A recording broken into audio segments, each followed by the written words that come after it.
Hello again, and welcome to all of the new subscribers we have picked up over the last few days. Let's move away from the Levan hype train for a while and go into some more useful topics. This one is at the request of Phil Woody UK, everybody's favourite Woody Phil from the UK. But before we dive into that, I want to give a special shout out to Jacob, who is the first Patreon supporter for this channel, giving him access to Patreon-only channels in the Armwrestling Academia Discord server, as well as a host of other benefits, including direct input into the videos that get made on this channel. So if you would like to join Jacob, then sign up to the Patreon. The link is below, alongside the Discord server, which is free for all to join. And back to injuries. Just as a warning, some of the videos and topics involved here might be a bit gruesome, so if that kind of thing isn't what gets you going, then feel free to leave. The first will be 3 of the more common ways to get injured on the table, especially in competitions, and then the rest will be an assortment of ways to get beaten up just through the sport itself. First, everybody's favourite, the bicep tear. It's a classic injury and not by any means the sole possession of arm wrestling. People tear biceps all of the time, doing things like curls, deadlifts, atlas stones. Basically anything that places a load against the bicep carries a risk of tearing it. Now, even with this simple injury, there are many ways for it to occur. The bicep itself, the muscle, has 2 heads, the long and the short, hence bicep, either of which could tear, and that tear could be in many places and to many degrees. Of course, small tears are not generally an issue because they don't do much damage and are essentially the entire point of lifting weights in the gym, to damage the muscle and then have it repaired bigger and stronger. But some tears are too great for the body to repair immediately, and even at all sometimes without surgical intervention. And basically the thing that tears the bicep in any of these places is attempting to contract or flex the muscle and straining the tendon, which should pull the forearm into closing, whilst applying a resistance to the forearm, so basically just doing a curl. But when the resistance is too great and attacks the bicep without it having the ability to respond or release or try and flex harder, the bicep muscle itself will stay straining and flexed, but at some point something will tear, depending on the level of resistance, direction, and whichever point is the weakest link in this chain. So in Devon's case against Levan, if there was actually a tear as he claims and the bruises seem to dictate, it would only have been a minor tear, not the catastrophe that it is being played out to be. How do we know this? Because the bicep itself was not visibly disfigured and did not shoot up the arm as it would do if it had become completely detached, like you can see in a lot of examples, like this fine display of deadlifts, and more specifically to us, like in Kerstin against Bojidar. You can literally see the point at which the bicep becomes completely detached from the bone, but is still harboring that flexion energy and so flexes itself all the way up to the shoulder.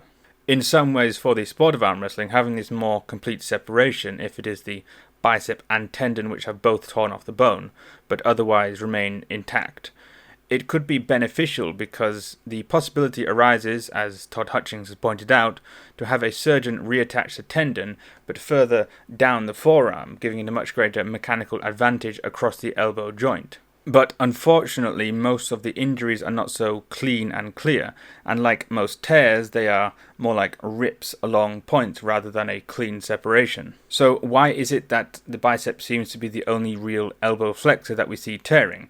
Why aren't people tearing off the brachialis or the brachioradialis? Well, it probably is just simply that, of all the flexors, the bicep is the weakest and worst positioned to handle this level of resistance. The tears themselves seem to happen mostly when the elbow is at near full extension, which is a position that places an awful lot of stress on the bicep in a very weak position, as you can guess by being much stronger in the top half of a curl versus the bottom half of a curl. So the chances are that Larrett's tear is not much at all, and this kind of damage is fairly common in the sport, especially when you pull against someone new to you who is much stronger than you are prepared for. So given rest and recovery, he should be back to full power in a few weeks. And the best way to prevent bicep tears? Well, the only certain way is to not load the biceps at all, but that ends up training the bicep not to be able to handle loading if it ever encounters any loading, so it's sort of a catch-22. For bicep tears in the deadlift, you could try strengthening the biceps and tendons, or in a more technical way, you could just try not to flex the bicep during the deadlift. And it is almost always on the supinated arm in a mixed grip deadlift because the bicep is more exposed and activated in that position. So switching to a hook grip would certainly take some strain off the biceps. But for the other things like Atlas stones and curls, it's hard to predict, but the safe caution would be to not attempt lifts that you don't know that you're prepared for, although that itself is very hard to know in advance, as tears are often the result of a build-up of micro tears that eventually just give up one day. And in arm wrestling, the maxim of don't try opponents that you can't bear holds pretty much the same weight. But you could also try not to expose your arm, and if you go into extension, to release or stay closer when you get pinned, or stay in pronation at the wrist to shift some of the stress onto the brachioradialis rather than purely being on the bicep.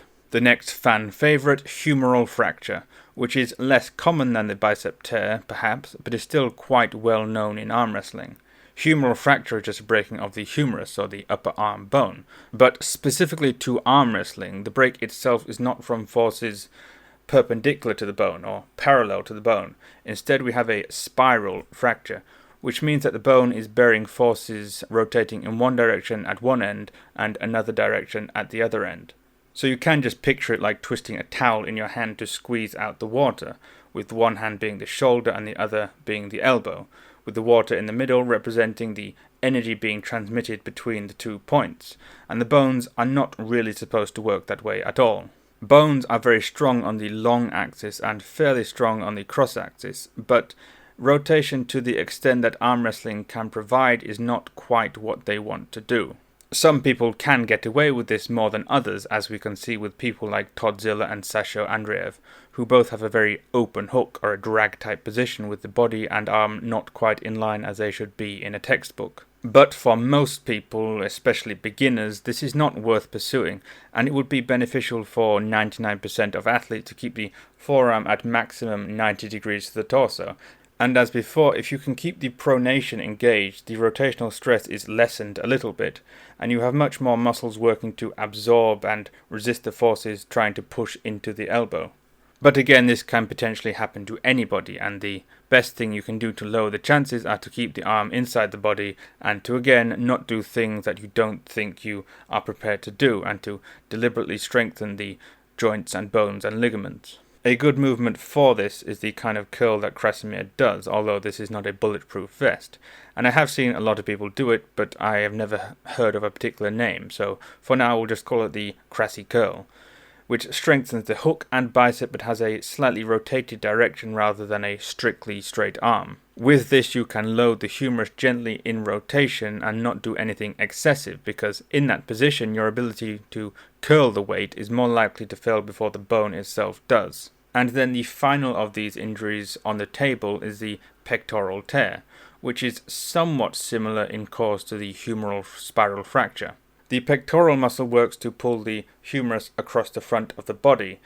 That in itself is not really a vector that arm wrestling reproduces, but the negative of that is very much a position that arm wrestling seeks to hold. When you move your arm in front as you would set up on the pad, if you have anything resembling pectoral muscles, you will hopefully feel the muscle working and possibly being compressed by the arm to keep that tight position. And this position, generally speaking, is one that you would hope to maintain throughout the match.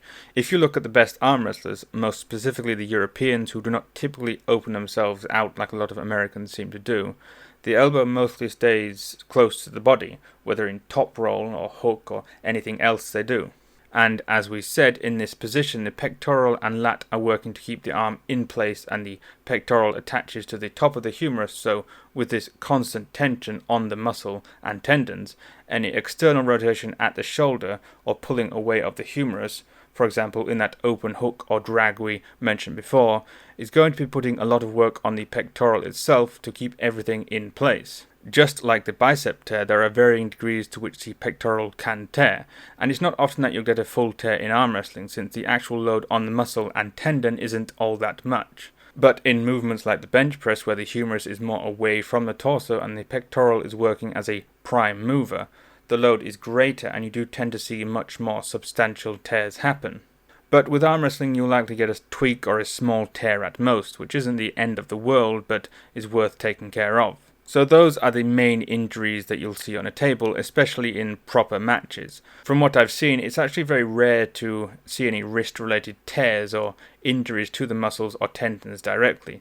But nerve damage is not uncommon in the wrist, especially with the more seasoned athletes. This could be down to many things, including hypertrophied muscles, closing down and tightening the nerve passages, drug abuse, specifically growth hormone, which has a high chance of provoking carpal tunnel syndrome since the excess growth hormone makes the body retain fluids, and hypertrophy and all these biggening methods, so the tissue swells and again compresses itself against the nerves, and this could also happen in the elbows and the shoulders.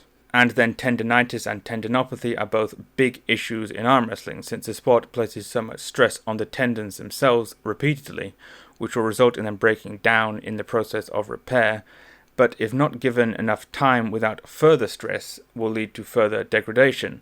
So this can end up with a vicious cycle which results in the tendons becoming constantly sore and worn down, or even breaking down entirely.